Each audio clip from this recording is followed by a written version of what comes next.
Shalom, kita bertemu lagi dalam program Akap Antakirana Asabwa dari Keblinger jadi kebenar. Ya, Oke. Pak Anta, hari Yes. ini kita mau bahas tentang topik mencari tanda. Mencari Ya. tanda. Ya. Oke. Saya dulu suka gini nih Pak Anta.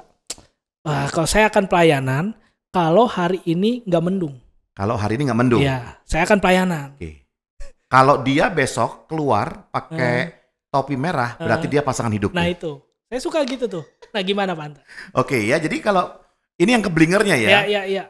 Ada orang-orang Keblinger itu di dalam Kristus hidupnya, Mm-mm. tapi masih getol mencari tanda. Nah, Kalau saya besok lulus diterima ujian, berarti kalau besok nggak hujan, itu artinya ya jadi ada banyak hal-hal yang dimana dia berdoa atau nggak berdoa bingung juga. ya, Karena dia berkata gini, Tuhan, ya ada kata manggil Tuhan. Tuhan, Ya. kalau besok dia datang ke kampus, berarti dia adalah pasangan hidupku. Iya.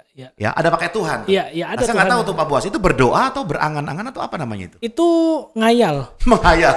Sebenarnya dia udah tahu kali tujuannya mau apa ya. Oke, jadi buat teman-teman nih yang sekarang sedang rajin meminta tanda ya, Iya. kita bahas dulu sekarang nih. Siap. Ya, nah mari kita lihat di Matius pasal 16 Ya. ayat yang pertama. Ya, Matius 16 ayat yang pertama. Judulnya orang Farisi dan Saduki meminta tanda. Iya. Oh, dari judulnya hati-hati nih teman-teman. Kalau Anda dalam kehidupan kerohanianmu Iya. selalu meminta tanda, jangan-jangan orang Farisi. Waduh, Saduki. Jangan-jangan Saduki ya. Iya. Kemudian datanglah orang-orang Farisi dan Saduki hendak mencobai Yesus. Mereka meminta supaya ia memperlihatkan suatu tanda dari sorga kepada mereka. Kenapa dia minta tanda? Ya. Ini kan pertanyaannya. Ya. Kalau kita baca Matius pasal 15 sebelumnya, maka ada dua perikop sebelumnya di atas ini. Itu cerita tentang Yesus menyembuhkan banyak orang sakit. Betul. Lalu setelahnya Yesus memberi makan 4.000 orang. Betul. Berarti ini ada sebuah mujizat-mujizat besar yang terjadi. Yes. Itu nggak cukup tanda ya begitu ya? Nah. Ya.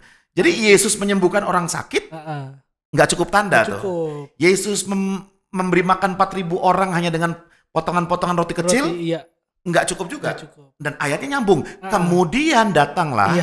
Berarti orang Farisi ini tahu tentang semua hal itu, mendatangi Yesus, terus bertanya, kasih tanda dong dari sorga. Gitu. Minta dari sorga turun langsung. Ya. Nah, jadi ini yang menjadi Keblinger, yaitu ketika kita menganggap bahwa keputusan Tuhan itu sama dengan ada tanda. Kalau hujan berarti Tuhan menghendaki saya berangkat. Kalau topinya merah, Tuhan menghendaki saya menikahi dia. Ya kan? Kalau saya lebih setuju begini. Kalau saya udah punya uang untuk DP, baru saya beli rumah. Persis. Setuju. Itu lebih make sense. Iya dong. Ya. Kalau saya sehat, baru saya lari pagi. Iya. Nah, itu kan bukan tanda ya, ini syarat ya. Iya. Jadi teman-teman, Bapak Ibu, sekalian yang mendengarkan podcast ini, kalau Anda dalam kehidupan kerohanian selalu meminta tanda kepada Tuhan, jangan-jangan Anda orang Farisi, Anda orang Saduki. Karena orang Farisi juga tidak kurang tanda sebenarnya. Iya. Mereka lihat banyak hal. Dan apakah tanda, apakah mujizat itu membuat orang beriman? Enggak juga. Kita tahu dari pelajaran bangsa Israel, ketika mereka keluar dari Mesir, lalu makan mana atau roti yang turun dari surga. Bayangkan tuh rotinya melayang-layang. Iya. Melayang-layang, dia ambil, dia makan. Enak. Itu kan ajaib. Tapi ternyata setelah itu mereka membuat patung atau lembu emas juga. Iya. Jadi ternyata tanda itu nggak membuat dia percaya juga. Ya kan? Dan kita lihat juga dalam kehidupan kita misalkan. Seringkali kita berkata kan, oh Tuhan, kalau kau sembuhkan aku, akan kulakukan apa saja. Begitu sembuh, semua hanya pret belaka. Ya, jadi sebenarnya orang-orang yang meminta tanda atau ingin melihat mujizat, lalu kalau sampai tanda itu terjadi baru aku beriman, dia justru nggak punya iman. Nah, iman itu nggak perlu tanda. Iman itu kan percaya gitu. Pak, bisa nggak dibilang ini karena ada kata-katanya gini Pak. Kemudian datang orang-orang Farisi dan Saduki hendak mencobai Yesus. Berarti mencobai Yesus sama minta tanda tuh mirip itu. Oh iya, benar.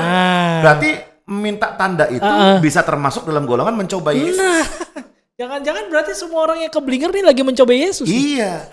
Makanya kalau nggak berhenti dari sampai sekarang nih, berarti Anda akan mencoba Yesus terus. Nah, ini sesuatu yang sangat amat Keblinger. Iya. Tuhan, kalau besok terang, berarti saya mau investasi.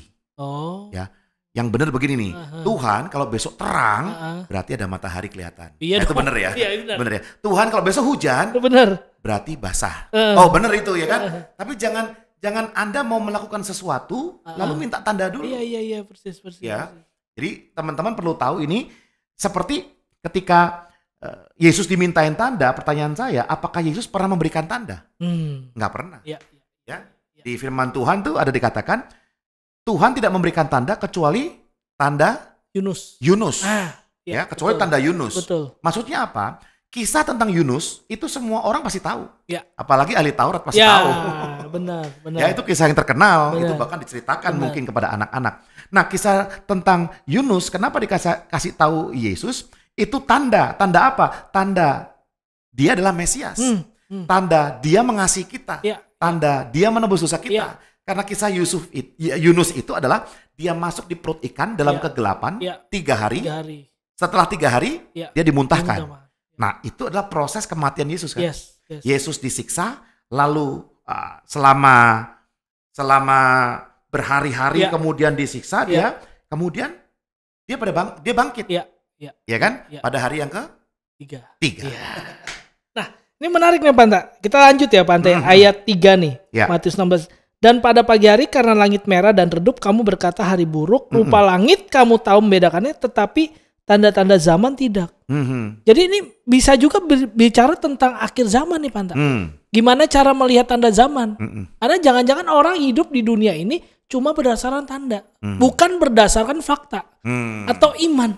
Ya. Nah itu gimana tuh Panta? Bisa juga. Jadi kalau kita lihat di ayat ini kan. Ya. Jadi orang-orang ini secara kasat mata, dia bisa tahu nih.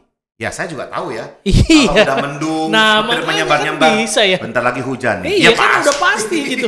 Udah pasti. Jadi artinya adalah apa? Dari sini menurut saya, kamu ini sudah jangan hidup berdasarkan apa yang kamu lihat. Tapi hiduplah berdasarkan apa yang kamu yakini atau percayai. Kalau firman Tuhan berkata seperti ini, ya itulah yang perlu kamu percayai. Jangan sampai hanya berkanjang kepada hal-hal yang duniawi saja. Begitu kan? Oke. Menarik. Nah kalau misalnya kita nyambung nih Panta. Misalnya ada orang Kristen. Dia oke lah, dia udah gak minta tanda. Panta dia udah gak minta tanda. Tapi dia bernazar. Jadi gini nih, mirip-mirip nih. Orang kalau ke Blinger suka mirip gitu. Mirip tapi gak sama. Dan kalau lagi susah ya. Lagi susah biasanya, ya itu maksudnya. Tuhan kalau saya sembuh nih. Kalau saya sembuh, saya akan melayani Tuhan. Tandanya apa? Tandanya saya sembuh. Dia sih nggak bilang cari tanda Panta, tapi bernazar. Nah gimana tuh Pak? Jadi kalau bernazar itu kan kalau kita lihat di Alkitab, ada satu panglima siapa namanya itu? Naaman ya. Yang dia berkata kalau menang maka akan diberikan. Bagiannya, persembahannya. Persembahan kan? Nah, bernazar itu saya berjanji kepada Tuhan, jika Tuhan menyembuhkan, memberikan kemenangan atau memberikan prestasi, maka akan kuberikan ini. Nah. Ya kan? Nah ini 2 hal menurut saya ya yang menarik nih. Jadi yang pertama adalah nazar itu adalah sesuatu yang akan diberikan kepada Tuhan. Tapi dia ada keyakinan bahwa Tuhan sanggup menolong dia. Menurut saya ya. Menurut saya. Tapi ini akan menjadi tanda kalau dia nggak punya keyakinan, nggak punya iman. Hanya begini aja. Ya kalau saya sembuh, saya akan begini. Ya. Jadi bisa jadi bernazar itu sebenarnya meminta tanda, bukan bernazar. Ya. Tapi gimana pemahaman secara teologi bernazar itu seperti apa? Kalau saya nyambung yang Panta bilang, kadang-kadang kita tidak bisa membedakan makna tanda dan makna nazar. Jadi kalau kita bilang kita sih nggak cari tanda, udah nonton podcast akap nih, terus udah pengen kebenar, udah nggak cari tanda. Tapi bernazar sebenarnya cari tanda. Nah kan begini Panta, ketika Naaman tadi disembuhkan, dia sih nggak bilang frontal, oke saya akan lakukan yang terbaik. Tapi gara-gara seorang budak wanita, anak kecil katanya, dia akhirnya bisa mandi dan akhirnya disembuhkan dari sakit kustanya. Nazar itu keluar ketika dia udah mengalami. Nah kalau tadi Panta bilang kan ada tanda Yunus, kita sudah mengalami belum tanda Yunus, yaitu Yesus Kristus itu. Kalau sudah maka hidup kita adalah nazar. Terjemahan Alkitab bahasa Perjanjian Lama berkata kita nazir. Contohnya Simpson. Itu kan nazir Allah. Nazir Allah. Jadi kalau udah nazir, tanda-tandanya ada di kita, Pak. Tanda-tandanya adalah kehidupan yang kita hidupi sekarang ini. Jadi jangan cari tanda, kan tandanya di kita hidup betul, kita. Betul. Nah, ya, gitu. Jadi ada orang yang seolah-olah bernasar, sebenarnya dia sedang meminta tanda juga. Nah, itu. Ya kan? Itu. Dan yang lebih parahnya lagi, kalaupun itu terjadi seperti yang dia inginkan, janjinya nggak dilakukan. Nah, itu. Habis itu udah lupa. Tanda-tandanya udah lupa. Sampai dia akhirnya sakit lagi dan bernasar lagi. Nah, persis. Oke. Ya, jadi teman-teman hari ini kita belajar berhentilah meminta tanda. Ya. Karena Yesus juga tidak akan berikan tanda, dan tanda itu hanya diminta oleh orang-orang Farisi, orang-orang Saduki. Dan kalaupun Anda melihat banyak tanda, belum tentu percaya juga. Iya. Ya, sehingga hiduplah oleh iman. Amin. Iman percaya kepada Yesus. Tuhan Yesus berkati, sampai ketemu di program Akap selanjutnya. Tuhan berkati. God bless.